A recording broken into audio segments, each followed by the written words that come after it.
All right, today we're jumping into a really fascinating cosmological theory from our source material. It's a perspective that connects the sun, the moon, and even earthly royalty in a way you've probably never heard before. So let's get right into it. So let's just kick things off with a pretty wild question, one that's at the very heart of this whole idea. Does the moon have a docking port? Yeah, I know, it sounds like something straight out of science fiction, but it's the absolute key to unlocking this entire concept. Okay, so let's break this down. First up, we need to talk about the first piece of this cosmic puzzle, the moon and its so-called secret lock. Now, in this cosmic drama, the moon isn't just, a big rock floating in space. It's actually personified. It's seen as the Alpha Sleeping Prince. And this isn't just some poetic nickname. This royal status is totally fundamental to how everything else connects later on. According to this way of thinking, the face of the moon that we can see is called Ar, and this is supposedly the root for words that describe it. Things like its protective armor, its information-holding archive, and, you gotta love this, its arse, which is claimed to be the real origin of the term mooning.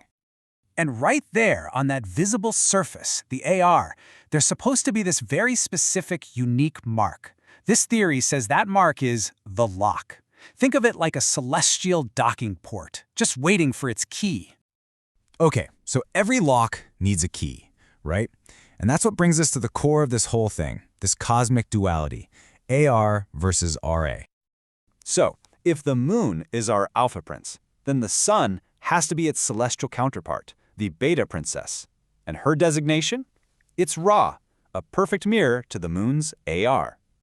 And this right here, this relationship is absolutely crucial. You've got the moon, which is AR, the Alpha Prince, holding the lock. And then on the other side, you have the sun, which is RA, the Beta Princess, holding the key. See? They're two halves of a whole, just waiting to connect. So you're probably thinking, okay, a cosmic prince and princess, so what? Well, according to the source, this whole celestial drama actually plays out right here on Earth, mirrored through our own royalty. This quote really just lays it all out. The terrestrial monarchs are a mere copy and are only a representation. The idea is that earthly kings and queens are basically just stand-ins, acting out this much, much larger celestial event. Let's see how this works using a real-world example. First, you have an uncrowned monarch, someone like King Charles before his coronation. He's essentially, well, powerless. Then, the crown is introduced. That's the source of the power. And finally, when the monarch is crowned, they are literally turned on. They get activated. Okay, so keeping that analogy of the crown in mind, let's head back up to the cosmos for the main event, the sun acting as the key. So here we go. We see the Beta Princess, the sun, who's also described as the key or even a royal scepter, and she starts to approach the Alpha Prince, the moon, and specifically its docking point, the lock. And then it happens. The union.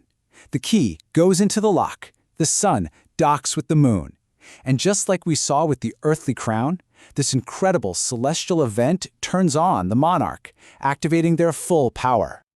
So what happens when these two cosmic forces combine? Well, you get a new, perfectly balanced celestial being. Ar from the moon plus Ra from the sun come together to create Ar-Mon-Ra, a name that might sound a little familiar if you know your Egyptian deities. But, this cosmic union isn't some quiet little event. The source actually describes the climax with a pretty surprising pop culture reference. The source literally says, "This is the moment of the wrecking ball." This is supposed to be the absolute peak of the event's power, the moment when the newly activated monarch turns to look out over their realm.